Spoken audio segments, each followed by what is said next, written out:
Hello everyone, मैं रवि एक बार फिर आप सभी का स्वागत करता हूं टारगेट सेमेस्टर का ऑनलाइन प्लेटफॉर्म पे। आज की क्लास में हम बात करने वाले हैं अमाइनो एसिड का मेटाबॉलिज्म के। लास्ट क्लास में हम लोग प्रोटीन का मेटाबॉलिज्म देख लिए थे। फिर आज की क्लास में हम लोग बात करेंगे अमाइनो एसिड का मेटाबॉलिज्म।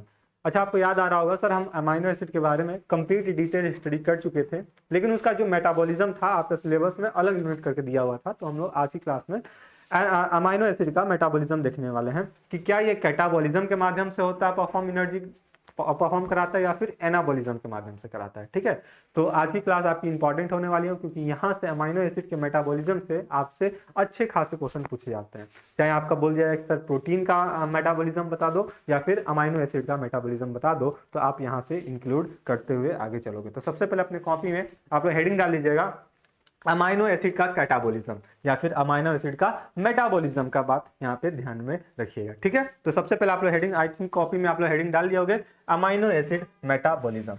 क्या हेडिंग डालोगे सर? अमाइनो एसिड मेटाबॉलिज्म आप हेडिंग डालिएगा। ये जो प्रोसेस होता है कैटाबॉलिज्म के माध्यम से होता है। किसके माध्यम से होता है? कैटाबॉलिज्म के माध्यम से होता है। जैसे कि आपको ऑलरेडी बताए थे सर, मेटाबॉलिज्म जो होता है हमारे बॉडी के अंदर जितने भी एक्टिविटियां होती हैं, चाहे वो केमिकल रिएक्शंस करानी हो, चाहे हार्मोन की रिलीज करानी हो, या फिर एंजाइम का सिक्रेशन कराना हो, तमाम सारी जितनी प्रोसेसेस होती हैं, ये सारे प्रोसेस होते हैं मेटाबॉलिज्म के अंतर्गत। अब ये जो मेटाबॉलिज्म होते हैं सर, दो टाइप के होते हैं। पहला होता है, उसको बोलते हैं हम लोग एनाबॉलिज्म। यहीं पे नोट कर लीजिए, ये जो मेटाबॉलिज्म होता है, मेटाबॉलिज्म जो होता है, ये दो होते हैं। एक होता है एनाबॉलिज्म और दूसरा होता है कैटाबॉलिज्म।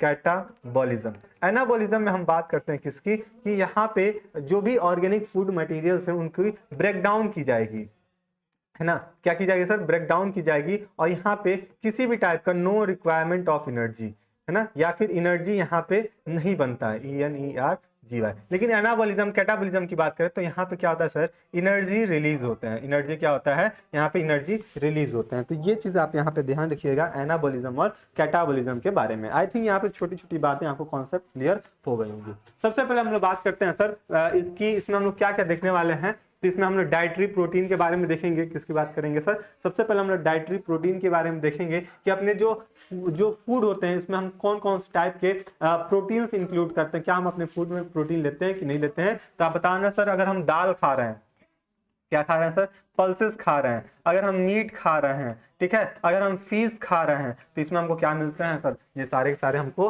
प्रोटीन वाले फूड्स होते हैं। डाइटरी जो होते हैं वो प्रोटीन वाले होते हैं। फिर इनकी टर्नओवर की बात करेंगे कि जो प्रोटीन होती है इनकी कैसे टर्नओवर होने की मिलती है। फिर इनके सेलुलर प्रोटीन के बारे में देखने वाले होंगे। फिर इसका डीएमाइनाइजेशन के बारे में बात करेंगे कि जो प्रोटीन है उसको एमाइन में कैसे कन्वर्ट किया जाता है, उसको कन्वर्जन कैसे होता है, इनके बारे में देखने वाले होंगे। फिर हम यूरिया साइकिल की बात करेंगे। फिर carbon skeleton of amino acid के बारे में बात करेंगे। तो ये चीज आपका यहाँ पे इंपॉर्टेंट होने वाला है।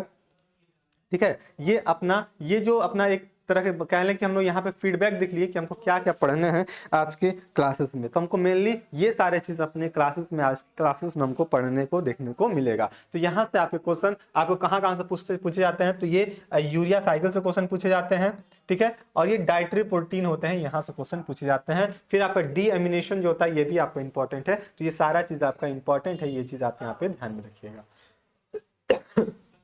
अगर आपका फिगर दिख रहा होगा तो यहाँ पे हम बात करेंगे सर, जो ग्लिसरीन होते हैं, सेरेनिन होते हैं, है ना, थायोनिन होते हैं, एल्ब्यूनिन होते हैं, ये सारे सारे क्या है? अमाइनो एसिड है। याद करो, हम बताए थे अमाइनो एसिड 20 क्या होते हैं? एसेंशियल अमाइनो एसिड होते हैं, एसेंशियल होते हैं। और क्या होता है सर? 20 नॉन एसेंशियल होते हैं। ठीक है, 20 नॉन एसेंशियल होते हैं। जो नॉन एसेंशियल होते हैं ये क्या होता है? हमको अपने फूड में लेने पड़ते हैं। जो नॉन एसेंशियल होते हैं वो हमारे बॉडी में क्या होते हैं? सिंथेसाइज हो जाते हैं। बॉडी में क्या हो जाते हैं सर? सिंथेसाइज हो जाते हैं। वहीं पे हम 20 एसेंशियल की बात करते हैं तो हम अपने डाइट्स में इनको लेने पड़ते हैं। डाइट्स में क्या करते हैं? इनको लेने पड़ते हैं। तो ये चीज आप यहाँ पे ध्यान रखिएगा। तो जितने भी हम एसेंशियल अमाइनो एसिड लिए, जैसे एल्ब्यूनिन हो गया, साइटोनिन हो गया, है ना, ग्लिसरीन हो गया, ये सारे के सारे अमाइनो एसिड क्या होंगे? ये ब्रेक डाउन किए जाएंगे, पायरुविक एसिड में कन्वर्ट किए जाएंगे। और ये पायरुविक एसिड से ये कन्वर्ट किया जाता है सर सिट्रिक एसिड साइकिल में।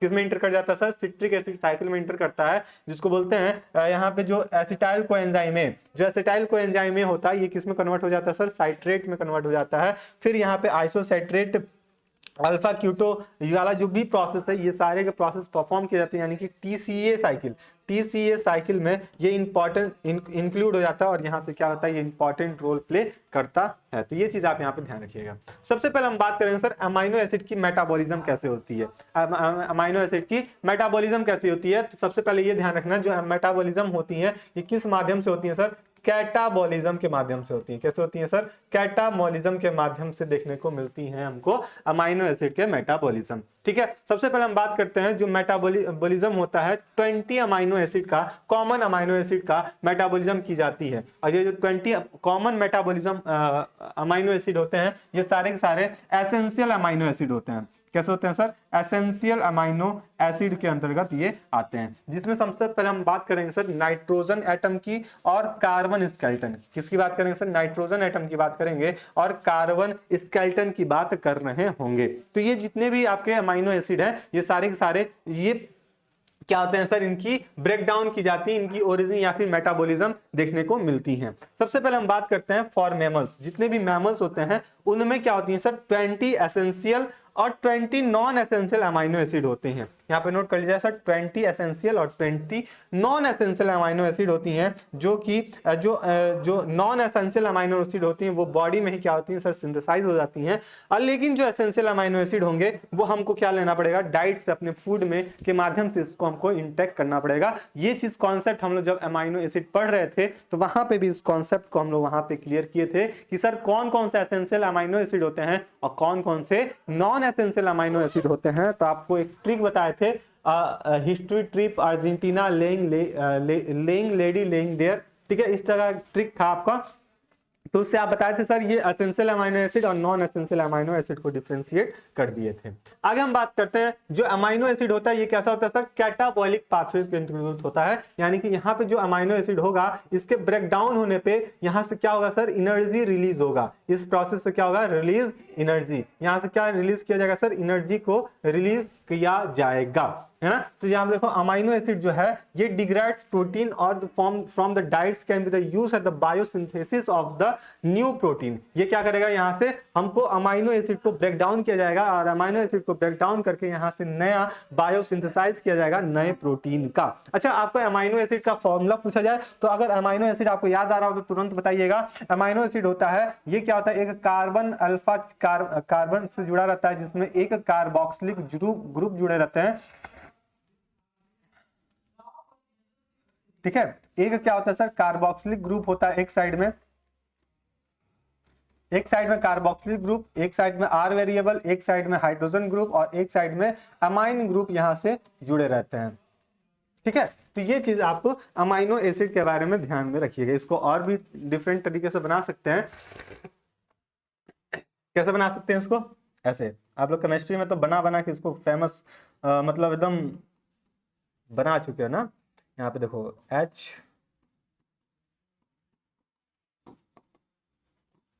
ऐसे ही बना सकते हैं इसको, यानी कि एटलीस्ट एक अमाइनो ग्रुप जुड़ा रहेगा और एक एल्डिहाइड ग्रुप जुड़ा रहेगा, तो वो क्या होता है, अमाइनो एसिड होता है। तो ये क्या होता है सर, बायोसिंथेसाइज हो जाते हैं। अब ड्यूरिंग स्टारवेशन, अब स्टारवेशन का मतलब क्या होता है, जब भूखमरी आ जाता है, जब हम फास्ट पे चले जाते हैं, जब गुस्सा होकर खाना नहीं खाते हैं, हमारे बॉडी को एनर्जी नहीं मिलती है, प्रोटीन नहीं मिलती है, तो उस दौरान ये प्रोसेस परफॉर्म किया जाता है कि जो प्रोटीन होते हैं ये डिग्रेड्स होते हैं अमाइनो एसिड में और इसको किसको सपोर्ट करने लगता है, ग्लूकोज को सपोर्ट करने लगता है, जिसके उसके बॉडी में, जिस पर्टिकुलर पर्सन की बॉडी में एनर्जी बनना तैयार हो जाती है। यानी कि स्टारवेशन की जब कंडीशन आएगी, जब पर्सन फूड को फीड नहीं करेगा, डाइट नहीं लेगा प्रॉपर तरीके से, तो उसकी बॉडी में क्या होगी, स्टारवेशन होगी और अमाइनो एसिड क्या होगा, जो ग्लूकोज को सपोर्ट करने लगेगा और फिर वहां से उसको ब्रेक डाउन करके एनर्जी प्रोवाइड कराने लगेगा। इसमें सबसे पहला स्टेप क्या होता है कि जो अल्फा कार्बन ग्रुप है, ये ए नहीं, यहाँ पे हम बताइएगा इसको अल्फा। ठीक है, इसको बताइएगा क्या, अल्फा। ठीक है, अल्फा कार्बन। ठीक है, तो सबसे पहले जो अल्फा कार्बन है, ये वाला अल्फा कार्बन जो है, इसको सबसे पहले क्या किया जाएगा, इसको रिमूव किया जाएगा। जब देन क्या किया जाएगा, जो कार्बन चेन है इनको अल्टर कर दिया जाएगा और एंट्री करा दिया जाएगा सर किसमें, सेंट्रल पाथवे में कार्बन मेटाबॉलिज्म पे। कार्बन के मेटाबॉलिज्म में इसको इंटर करा दिया जाएगा। तो ये चीज आप ध्यान रखिएगा। सबसे पहले क्या होगा, जो अमाइनो एसिड है इसको डिग्रेड किया जाएगा प्रोटीन में और यहाँ से नए प्रोटीन का फॉर्मेशन किया जाएगा। ये कब कंडीशन होता है, जब स्टार्वेशन के पीरियड आती है, यानी कि जब आदमी भूखमरी का कगार पे आ जाता है, तो उस दौरान ये जो अमाइनो एसिड जो बॉडी में पड़ा रहता है ये ग्लूकोज को सपोर्ट करता है और फिर हमारे बॉडी को एनर्जी प्रोवाइड करने में काम करने लगता है। इसमें जो अल्फा कार्बन होते हैं वो सबसे पहले रिमूव किए जाते हैं और रिमूव करके वहां से फिर सेंट्रल पाथवे के अंदर कार्बन मेटाबॉलिक के अंतर्गत आ जाते हैं। अब हम बात करें सर डाइटरी प्रोटीन कौन कौन से होते हैं, तो सबसे पहले जो अपना प्रोटीन खाते हैं, प्रोटीन इन द सेंस हम क्या खा रहे हैं, पल्स खा रहे हैं, है ना, दाल खा रहे हैं, फिर हम क्या खा रहे हैं सर, मीट खा रहे हैं, फिर मछली खा रहे हैं, तो ये सारे में हमको क्या मिलेंगे सर, प्रोटीन मिलेंगे। तो ये जो प्रोटीन फूड पार्टिकल्स होंगे ये डाइजेस्ट कहाँ होते हैं, मोस्ट इंपॉर्टेंट, तो हमारे इंटेस्टाइन में डाइजेस्ट होते हैं। कहाँ इंटेस्टाइन डाइजेस्ट होते हैं, हमारी आंत में क्या होते हैं, ये पचते हैं। इसमें क्या होता है सर, जो प्रोटीन होता है यहाँ पे प्रोटीलेटिक एंजाइम लगते हैं। कौन सा एंजाइम लगता है सर, प्रोटीलेटिक एंजाइम लगता है और ये अमाइनो एसिड में टूट जाता है या फिर ओलिगोपेप्टाइड में टूट जाता है। ठीक है, जो प्रोटीन होगा हमारे इंटेस्टाइन में जाएगा और इंटेस्टाइन में जो प्रोटियोलाइटिक एंजाइम सिक्रेट होते हैं ये क्या करेगा, प्रोटीन को दो हिस्सों में तोड़ देगा, चाहे वो अमाइनो एसिड में तोड़े चाहे वो ओलिगोपेप्टाइड के अंतर्गत उसको तोड़ दे। अब ये जो तोड़ने का काम होता है ये होता है सर ल्यूमेन में। क्या होता है सर, ल्यूमेन में ही होता है और ये ल्यूमेन से ये जो अमाइनो एसिड है, अमाइनो एसिड इंटर कर जाता है हमारे इंटेस्टाइन के सेल में और ये अमाइनो एसिड फिर हमारा पेप्टाइडेज के माध्यम से ये क्या हो जाता है, ये डाइजेस्ट होता है और फिर ये ब्लड के साथ मिल जाता है। तो वही चीज यहाँ पे लिखा हुआ है, जो अमाइनो एसिड, यहाँ पे अमाइनो एसिड की बात की जा रही है, तो जो अमाइनो एसिड होता है वो कहाँ होता है सर, ये डाइजेस्ट होता है हमारे इंटेस्टाइन में by the help of peptidase. किसके मदद के डाइजेस्ट होता है, पेप्टाइडेज। ये जो पेप्टाइडेज एंजाइम है ये अमाइनो एसिड को क्या करता है, डाइजेस्ट करता है और ब्लड में क्या कर देता है सर, ट्रांसमिट करा देता है। अब ये क्या होता है, यहाँ पे ट्रांसपोर्ट ऑफ अमाइनो एसिड, जैसे पेप्टाइडेज लग गया तो ये सारे के सारे जो मटेरियल होंगे, ठीक है, अमाइनो एसिड होगा वो कन्वर्ट हो जाएगा हमारे ब्लड में। कहां चला जाएगा सर, ब्लड में इंटर कर जाएगा। अब जैसे ही ब्लड में इंटर कर गया तो वहां पे एक्टिव ट्रांसपोर्ट स्टार्ट होता है। क्या स्टार्ट होता है सर, एक्टिव ट्रांसपोर्ट स्टार्ट होता है, जहां पे सोडियम पोटासियम पंप, आपको याद आ रहा होगा इसको हम बताए थे सर, क्या, सोडियम पोटासियम पंप, जिसमें क्या होता है 3 सोडियम अंदर आता है और 2 पोटासियम बाहर रिलीज होता है। तो उसके माध्यम से ये क्या आता है, सबसे पहले जो प्रोटीन था प्रोटीलेटिक एंजाइम के माध्यम से ये टूट गया ल्यूमन में अमाइनो एसिड और ओलिगोपेप्टाइड में, और जैसे यहां से टूटा तो इंटेस्टाइनल सेल में इंटर करता है और वहां पे जो अमाइनो एसिड होता है पेप्टाइडेज एंजाइम की मदद से, किसके मदद से भैया, पेप्टाइडेज एंजाइम की मदद से ये इंटर कर जाता है हमारे ब्लड में, यानी कि ट्रांसपोर्ट हो गया। आई थिंक यहां तक की बातें आपको समझ में आ गई होंगी। अब प्रोटीन को टर्न ओवर किया जाएगा, प्रोटीन को ट्रांसमिट किया जाएगा ग्लूकोज को हेल्प कराने के लिए कि भैया तुम जाओ वहां पे एनर्जी का प्रोवाइड कराओ। यहाँ पे प्रोटीन होता है ये कॉन्टिन्यूसली सिंथेसाइज होता है, डिग्रेड होता है और यहाँ पे हाफ लाइफ मिनट में, है ना, या फिर वीक में, कुछ मतलब काफी दिन भी लग सकता है और कुछ समय वीक तक वो क्या होता है, एनर्जी को प्रोवाइड करते रहता है। अब ये क्या होता है सर, जो लाइसोसोमल हाइड्रोलाइसिस होते हैं, क्या होते हैं सर, लाइसोसोमल हाइड्रोलाइसिस होते हैं, ये डिग्रेड करते हैं कुछ प्रोटीन के माध्यम से। ठीक है, जितने भी लाइसोसोमल हाइड्रोलेज होते हैं ये डिग्रेड्स होंगे प्रोटीन के माध्यम से। अब यहाँ पे कुछ ऐसे प्रोटीन होते हैं जो टारगेटेड होते हैं डिग्रेडेशन करने के लिए कोवेलेंट अटैचमेंट का, किसका अटैचमेंट के भैया, कोवेलेंट अटैचमेंट के यहाँ पे डिग्रेडेशन करने के लिए टारगेटेड होंगे। और यहाँ पे जो इंक्लूड होगा यूबी क्यूटिनिन, क्या इंक्लूड होता है भैया, यूबी क्यूटिनिन यहाँ पे इन्वॉल्व होता है। यूबी क्यूटिनिन क्या होता है अभी आगे वाले स्लाइड में हम लोग देखने वाले होंगे। यहाँ पे जो प्रोटियोसोम हाइड्रोलाइसिस होता है ये यूबी क्यूटिनेटेड प्रोटीन यहाँ पे इन्वॉल्व होता है। क्या होता है, यूबी क्यूटिनेटेड प्रोटीन यहाँ पे इन्वॉल्व होता है। आगे बात करते हैं, अब आगे फिर प्रोटीन के टर्नओवर की बात करते हैं तो सेलुलर प्रोटीन यहाँ पे इन्वॉल्व होगा।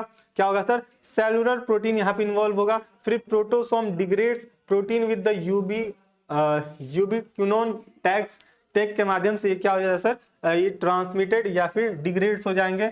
यहाँ पे 1/12 डिटरमाइन किया जाता है अमाइनो टर्मिनेट के रेसिड्यूज के साथ, और स्टेबिलिटी यहाँ पे देखने को मिलता है जैसे प्रो, ग्राई, मैट, ये सारे के सारे होते हैं 20वां से ज्यादा होता है। और अनस्टेबल की बात करते हैं तो ये जितने भी अमाइनो एसिड होते हैं वो स्टेबल और अनस्टेबल के अंतर्गत आ जाते हैं। ये सारे के सारे अमाइनो एसिड ही हैं। ठीक है, बताइए यहाँ तक की बातें समझ में आई या नहीं आई। चलिए आगे बढ़ जाते हैं हम लोग। अब देखो यहाँ पे यूबीक्यूटिनिन दिया हुआ है। यूबीक्यूटिनिन का जो केमिकल स्ट्रक्चर है कुछ ऐसा दिखता है। यहाँ पे आपका जो अमाइन ग्रुप है, फिर हाइड्रोजन ग्रुप, ऑक्सीजन ग्रुप है, आइसोपेप्टाइड बॉन्ड यहाँ पे लगे रहते हैं। ये सारा चीज आप अपनी कॉपी में फिगर इसको ड्रॉ कर लीजिएगा। ये केमिकल स्ट्रक्चर अगर कल के डेट में आपको एग्जामिनर यूबीक्यूटिनिन का केमिकल स्ट्रक्चर पूछता है तो आप यहाँ से अपने एग्जामिनर को बता सकते हो, अपने कॉपी में इसको नोट कर सकते हो। आगे बात करते हैं इसके बारे में। तो ये जो यूबीक्यूटिनिन होता है ये एक तरह का क्या होता है, प्रोटीन होता है, और इसमें कितने अमाउंट में होते हैं, 8.5 किलो केडी के फॉर्म में यहाँ पे हमको देखने मिलते हैं। ये हाई कंजर्व ईस्ट में होते हैं।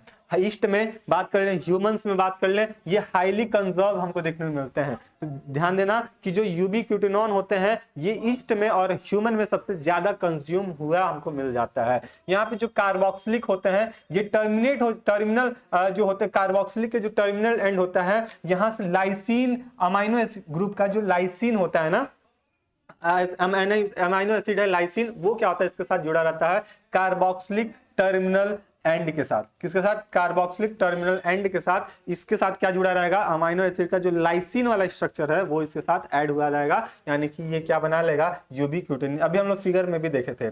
यहाँ पे जो अगर बात करते हैं 4 या 4 से अधिक हमको यूबीक्विनोन अपने मॉलिक्यूल्स टारगेट कर सकता है प्रोटीन के अमाइनो एसिड के साथ। तो ये चीज आप यहाँ पे ध्यान रखिएगा यूबीक्यूटिनोन के बारे में। ये देखो डिग्रेडेशन अब होगा प्रोटोसोम का। अब जो प्रोटीन है उसको आइसोपेप्टाइड जो बॉन्ड लगे हुए थे उसको कैसे डिग्रेड किया जाएगा, उसको कैसे तोड़ा जाएगा, ये स्ट्रक्चर आपको अब यहाँ पे देखने मिल रहा है इसके फिगर के माध्यम से। यहाँ पे देख लेते हैं। सबसे पहले क्या होता है सर, ये जो प्रोटोसोम होता है ये डिग्रेड करेगा प्रोटीन के साथ। अब प्रोटीन के साथ डिग्रेड करने के लिए यहाँ पे यूबीक्विनोन का टैग लगा होना आवश्यक होगा। यूबीक्विनोन आएगा तभी उसको डिग्रेड करने के लिए रिस्पॉन्सिबिलिटी रखेगा। यहाँ पे राइबोसोम की बात करते हैं तो 26S के 2 सब यूनिट हमको राइबोसोम के देखने को मिलते हैं, जिसमें 20S होता है और 19S होता है। जो 20S होता है वो कैटालिटिक होता है और 19S होता है वो रेगुलेटरी होता है। मोस्ट इंपॉर्टेंट है कि जो 26S के राइबोसोम जो होंगे यहाँ पे 2 सब यूनिट देखने को मिलेंगे। इसमें जो 20S के जो होंगे वो कैटालिटिक होंगे और 19S के होंगे वो रेगुलेटरी फॉर्म में हमको देखने को मिलेंगे। ये रिलीज होते हैं सर पेप्टाइड में। ये किस में रिलीज होंगे सर, पेप्टाइड में रिलीज होंगे, और यहाँ पे ऑलमोस्ट 7 से 9 यूनिट लॉन्ग चेन हमको देखने को मिलेगा। कितना मिलेगा सर, 7 से 9 यूनिट लॉन्ग चेन हमको यहाँ से देखने को मिल जाएंगे। आगे बात करते हैं डीएमिनेशन की। ठीक है, डीएमिनेशन में क्या होगा, यानी कि उस प्रोटीन को अब डिग्रेड किया जाएगा, उस प्रोटीन को तोड़ा जाएगा। तो इसमें सबसे पहले क्या होता है सर, जो अमाइन ग्रुप होते हैं, सॉरी जो आपके अमाइन ग्रुप NH3 वाले होते हैं, ये टिश्यूज से क्या किया जाते हैं सर, सबसे पहले कलेक्ट किए जाएंगे। अलग अलग टिश्यू से इसको कलेक्ट किया जाएगा NH3 को। फिर क्या किया जाएगा, ये एलिनिन से मसल से ये क्या किया जाएगा, एलिनिन को निकाला जाएगा, यानी मांसपेशियों से एलिनिन को लिया जाएगा। सबसे पहले टिश्यू से, जितने भी टिश्यू है वहां से क्या लिया जाएगा सर, अमाइन लिया जाएगा। फिर मसल से क्या लिया जाएगा, एलिनिन लिया जाएगा। फिर और भी टिश्यू होंगे जिस टिश्यू में ग्लूटामाइन होंगे वहां से उसको भी लिया जाएगा, और लीवर से ग्लूटामेट को लिया जाएगा, और फिर यहां से यूरिया साइकिल को भी परफॉर्म करा दिया जाएगा। ठीक है, तो ये चीज आप यहाँ पे ध्यान रखिए कि डीएमाइनेशन में ये चार स्टेप इंपॉर्टेंट है, ध्यान रखिएगा। सबसे पहले अलग अलग टिश्यू से क्या लिया जाएगा, अलग अलग टिश्यू से आपके अमाइन ग्रुप लिए जाएंगे, अलग अलग टिश्यू से ग्लूटामेट लिए जाएंगे, ग्लूटामाइन लिया जाएगा, और डिफरेंट मसल से एलिनिन को लिया जाएगा। फिर लीवर से ग्लूटामेट को भी ले लिया जाएगा। अब क्या होगा, इसका ट्रांसमिनेशन कराया जाएगा, यानी कि रिएक्शन कराया जाएगा। सबसे पहले जो अमाइनो ग्रुप है उसको ट्रांसफर किया जाएगा अल्फा अमाइनो एसिड, यानी कि यहाँ पे बात कीजिएगा जो अल्फा अमाइनो एसिड है उसको अल्फा कीटो अमाइनो एसिड में उसको कन्वर्ट किया जाएगा। सबसे पहले क्या किया जाएगा सर, जो अल्फा अमाइनो एसिड है उसको अल्फा कीटो अमाइनो में उसको कन्वर्ट कर दिया जाएगा। Transfer of amino acid from the alpha amino acid to the alpha keto acid में। ठीक है, सबसे पहले क्या किया जाएगा, जो अमाइनो एसिड है उसको अल्फा अमाइनो को अल्फा कीटो में उसको कन्वर्ट कर दिया जाएगा। दूसरा ये जो अमाइनो एसिड है उसको बायोसिंथेसाइज किया जाएगा। सबसे पहले उसको क्या किया जाएगा, जो अमाइनो एसिड है अल्फा अमाइनो एसिड से अल्फा कीटो में कन्वर्ट किया जाएगा, और अल्फा कीटो में कन्वर्ट करने के बाद फिर उसको उसकी अमाइनो एसिड की बायोसिंथेसाइज कराई जाएगी। उस अमाइनो एसिड की बायोसिंथेसाइज कराई जाएगी, जिसमें से जो भी अमाइनो ग्रुप है उसका ग्लूटामेट से ट्रांसफर कर दिया जाएगा उसके वेरियस अल्फा कीटो एसिड के में, है ना। और जैसे ही वेरियस अल्फा कीटो में ट्रांसफर हो गया भाई साहब, फिर ये हो जाएगा अल्फा अमाइनो एसिड को जनरेट करना स्टार्ट कर देगा। देखो यहाँ पे क्या किया गया है, सबसे पहले अमाइनो ग्रुप से जो अल्फा अमाइनो ग्रुप उसको हटाया गया है और कीटो अल्फा कीटो एसिड में कन्वर्ट किया गया है। फिर उसकी बायोसिंथेसाइज कराई गई है, जिसमें जो ग्लूटामेट है उसको ट्रांसफर किया गया अल्फा कीटो एसिड में, और फिर वहां से जनरेट किया गया है अल्फा अमाइनो एसिड का। ठीक है, फिर उसका जाके अल्फा अमाइनो एसिड को जनरेट किया गया। इस अमाइनो एसिड में क्या होता है सर, ये कैटाबॉलिज्म होगा। अब ये प्रोसेस जितने हो रहे हैं, इस प्रोसेस को परफॉर्म कराने के लिए एनर्जी रिलीज होगी। इस प्रोसेस को परफॉर्म कराने से एनर्जी की रिलीजमेंट होगी, यानी कैटाबॉलिज्म में क्या हो जाएंगे, अब एनर्जी रिलीज होकर तैयार हो जाएंगी। यहां से जो ट्रांस अमाइनेज रिएक्शन होगा, यहां से जनरेट होगा ग्लूटामेट और एस्पर्टेट। मोस्ट इंपॉर्टेंट, इस कैटाबॉलिक रिएक्शन से, ट्रांसमिनेशन रिएक्शन से यहां से क्या जनरेट होने वाला है, ग्लूटामेट जनरेट होगा और एस्पर्टेट जनरेट होगा। तो ये चीज आप यहां पे ध्यान रखिएगा इस रिएक्शन से। आगे हम बात करेंगे ट्रांसएमिनेशन में, और सबसे पहले क्या होगा, लीवर से सबसे पहले जो ये जो होंगे लीवर के साइटोसॉल में परफॉर्म कराए जाएंगे। ये जो रिएक्शन होंगे ये लीवर के साइटोसॉल में परफॉर्म कराए जाएंगे। तो ये चीज आप ध्यान रखिएगा। यहाँ पे सबसे पहले क्या किया, ग्लूटामेट को लीवर से कलेक्ट किया जाएगा, जो कि ऑलरेडी देखे हैं। फिर ये ग्लूटामेट को ट्रांसफर कर दिया जाएगा माइटोकॉन्ड्रिया में। सबसे पहले क्या किया जाए, लीवर से साइटोसॉल, लीवर के साइटोसॉल में आया, उसमें क्या कलेक्ट किया गया, ग्लूटामेट कलेक्ट किया गया। फिर ये ग्लूटामेट को ट्रांसफर कर दिया जाएगा माइटोकॉन्ड्रिया में, ट्रांसफर कर दिया जाएगा। अब देखो ये इसका मैकेनिज्म होता है। इस मैकेनिज्म के माध्यम से ये चीज ding dong mechanism, ping pong mechanism जो होता है, आप केमिस्ट्री में अच्छे से इसको पढ़े भी होंगे, पिंग पोंग मैकेनिज्म और आपका कीटो एसिड, ये दो शिफ्ट बेसिस होते हैं। इसी मैकेनिज्म के माध्यम से इसको ट्रांसमिट कराया जाता है, इसको परफॉर्म कराया जाता है। ठीक है, आगे बात करते हैं यहाँ पे सेलेनिन और थियोनिन डीएमिनेशन की। सेरेनिन और आपका सेरेनिन और थियोनिन जो है उनकी डीएमिनेशन की बात की जाएगी। तो सबसे पहले डिहाइड्रेट रिएक्शन को परफॉर्म कराया जाएगा। फिर यहाँ से वाटर को रिमूव किया जाएगा। फिर यहाँ से जो सेरेनिन है उसको कन्वर्ट किया जाएगा पायरुवेट में। अब जैसे ही पायरुवेट में आ जाए तो फिर यहाँ से एनर्जी बनना स्टार्ट हो गया। और आपका थियोनिन जो है अल्फा कीटो ब्यूटरेट को भी यहाँ पे ट्रांसमिट कर दिया जाएगा। सेरेनिन है अमीनो सिट्रेट, और फिर इसको पायरुवेट में कन्वर्ट कर दिया जाएगा। और जैसे ही पायरुवेट में आ गया, अब भाई साहब ये इंटर कर जाएगा टीसीए साइकिल में, क्रेब साइकिल में ये इंटर कर जाएगा, और वहां से आपका एटीपी बनाना स्टार्ट कर देगा। वहां से क्या करेगा सर, एटीपी बनाना स्टार्ट कर देगा। आगे बात करते हैं यूरिया साइकिल। ये यूरिया साइकिल इंपॉर्टेंट है, यहां से आपके क्वेश्चन देखने को मिलेंगे, यहाँ पे इंपॉर्टेंट लगा लीजिए। यूरिया साइकिल आपको सबसे पहला यही क्वेश्चन मिलेगा कि यूरिया साइकिल कहाँ परफॉर्म कराए जाते हैं। तो यूरिया साइकिल आपके लीवर में परफॉर्म होते हैं। कहाँ होते हैं भैया, लीवर। यूरिया साइकिल जो होते हैं वो लीवर में परफॉर्म होते हैं, जहां पे जो एंजाइम इन्वॉल्व होता है ग्लूटामेट डिहाइड्रोजिनेज की उपस्थिति यहाँ पे देखने को मिलती है।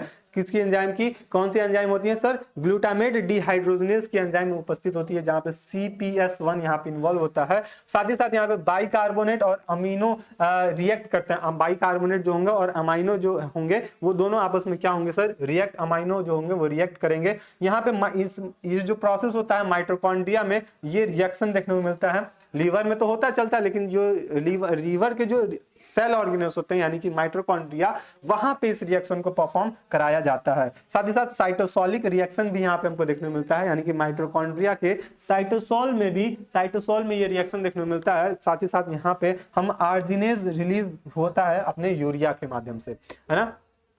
जो यूरिया होगा वो रिलीज होगा अपने आर्जिनेज रिएक्शन में। आर्जिनेज रिएक्शन में कौन रिलीज होगा, अपना यूरिया रिलीज होगा। यहां से हम क्या किया जाए सर, जितने भी वेस्ट प्रोडक्ट हैं यहां से रिमूव किए जाएंगे, और टीसीए साइकिल के साथ ये क्या हो जाएगा सर, टाई अप हो जाएगा, और फिर वहां से एनर्जी बन के तैयार हो जाएगा। तो सबसे पहले क्या हुआ, सबसे पहले ये जो यूरिया साइकिल है ये अपने लीवर में चलता है, जहां पे ग्लूटामेट डिहाइड्रोजिनेज एंजाइम लगता है।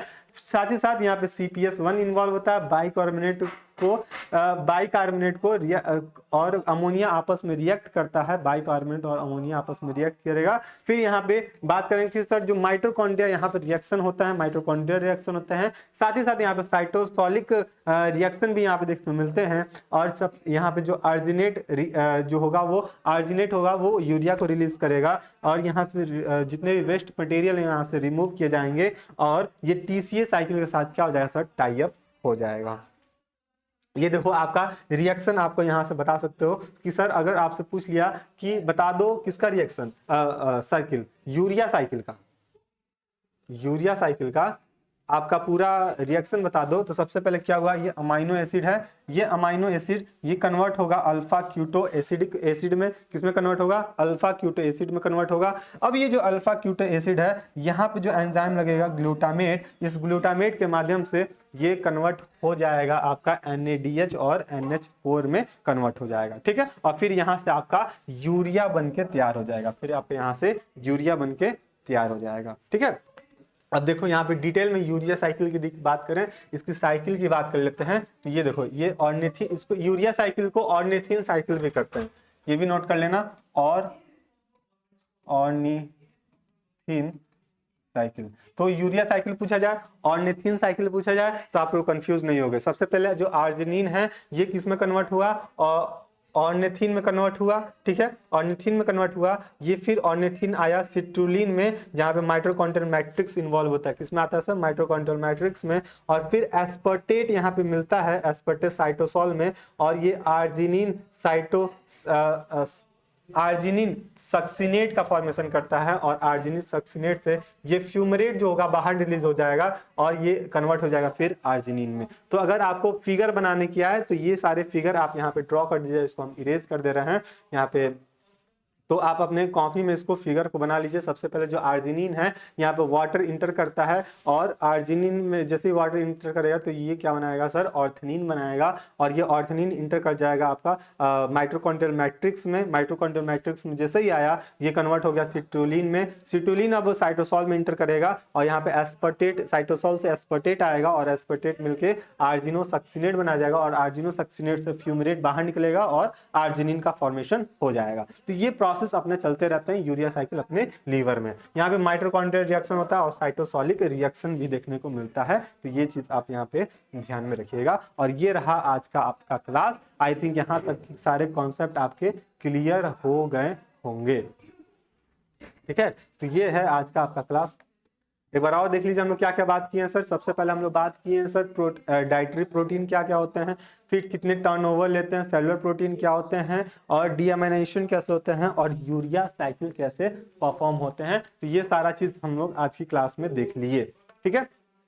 तो ये काम प्रोटीन का अमाइनो एसिड का कैटाबॉलिज्म कह लो या फिर मेटाबॉलिज्म कब होता है, तो जब हम क्या होते हैं सर, स्टार्वेशन कंडीशन में रहते हैं, जब हमारे बॉडी में ग्लूकोज नहीं मिलता हमारे बॉडी को। तो ये क्या होता है, ये जो ग्लूकोज होता, ये जो अमाइनो एसिड होता है, ये क्या करता है, हमारे बॉडी को एनर्जी प्रोवाइड करने के लिए रिस्पॉन्सिबिलिटी रखता है। ग्लूकोज को सपोर्ट करके हमको बॉडी में एनर्जी बना देता है। तो ये सारा चीज आप यहाँ पे ध्यान रखिएगा। फिर डाइटरी प्रोटीन में कौन कौन से इन्वॉल्व होते हैं, कैसे चीज होता है, ये सारा चीज हम लोग यहाँ पे बात कर लिए थे। सारा चीज हम लोग प्रोटीन का टर्नओवर भी पढ़ लिए, ये सारा चीज हम लोग देख लिए।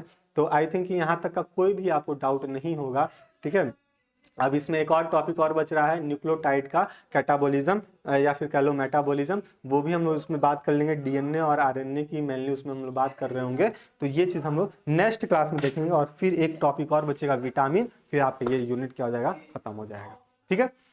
तो आई थिंक यहाँ तक की सारे कॉन्सेप्ट आपको क्लियर हो गए होंगे। इसके रिगार्डिंग जो भी अमाइनो एसिड के कैटाबॉलिज्म में हम लोग जो भी नोट्स प्रिपेयर की, यहाँ पे शॉर्ट नोट लिखे थे आपके सामने, या फिर जो भी इंपॉर्टेंट वर्ड्स बताए, इंपॉर्टेंट टर्म्स बताए हैं, आई थिंक वो सारे आपको क्लियर हो गए होंगे, समझ में आ गए होंगे। ये जब पीडीएफ आपको बैच में मिलेगी तो आप तुरंत क्या करोगे, अपने नोट्स को प्रिपेयर कर लोगे, और पीछे का जितना आप भी आप लोग पढ़ाई कर चुके हो वो सारे चीज रिवाइज करते रहो, चाहे वो पीडीएफ के माध्यम से, चाहे अपने नोट्स के माध्यम से, या फिर पीडीएफ को तो छोड़ ही दो, नोट्स अपना प्रिपेयर करो, उसी से रिवाइज करते रहो। और साथ ही साथ भैया आप लोग क्या करोगे, सारा चीज अपने नोट्स को प्रिपेयर कर लोगे और रिवाइज भी करते रहोगे, ठीक है। और ये जो नोट्स मिलेगा बाइलिंगुअल में है, अपने बैच में मिल जाएंगे, वहां से यूज कर लीजिएगा। और जितने लोग मतलब अब अपने दोस्तों को भी बता दीजिएगा कि अपने यहाँ क्लास को परफॉर्म करा सकते हैं, ठीक है। तो बस मिलते हैं नेक्स्ट क्लास में, तब तक के लिए स्टे रहिए, मस्त रहिए, अपनी तैयारी को मजबूत करते रहिए। धन्यवाद।